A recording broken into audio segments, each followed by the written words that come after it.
আপনার যদি মালিক আছে, পট করে এক জায়গায় রাস্তা পথে নামাজে দাঁড়িয়ে যান, তার সামনে নামাজে দাঁড়িয়ে যান, দেখবেন আপনার প্রতি সে হয়ে যাবে। আমি বলি যে গত পরশুদিন এক বাড়িতে গেছে এক বুড়া মহিলা, মালিকের সাথে কাজ করবো। তো বুড়া মহিলা,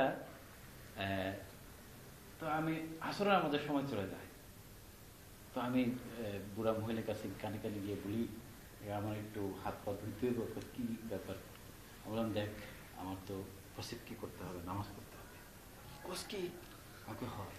বুড়া মহিলা আমাকে ভিতরে নিয়ে গেছে, ভিতরে নিয়ে বলতেছে, তুই এখানে কর।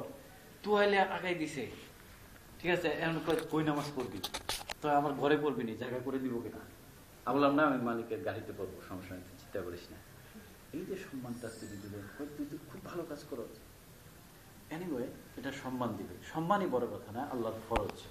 আমরা কি স্বীকার করতে পারবো আল্লাহ আজকে সবাইকে সাক্ষী রেখে, আল্লাহকে সাক্ষী রেখে আমরা কখনো নামাজ কাজা করবো না?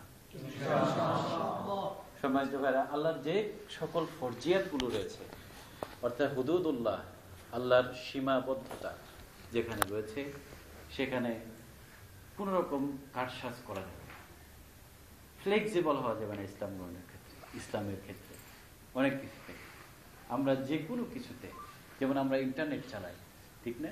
আমি দেখছি একটা ভালো কিছু সার্চ দিলে সেখানে 2-3টা সিনারি চলে আসে।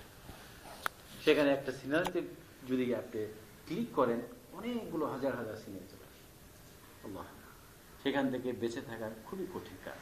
কিন্তু আপনি আমি যদি বেঁচে না থাকতে পারি, আল্লাহর যে হুদুদুল্লাহ, আল্লাহর সীমা লঙ্ঘন হয়ে যাবে।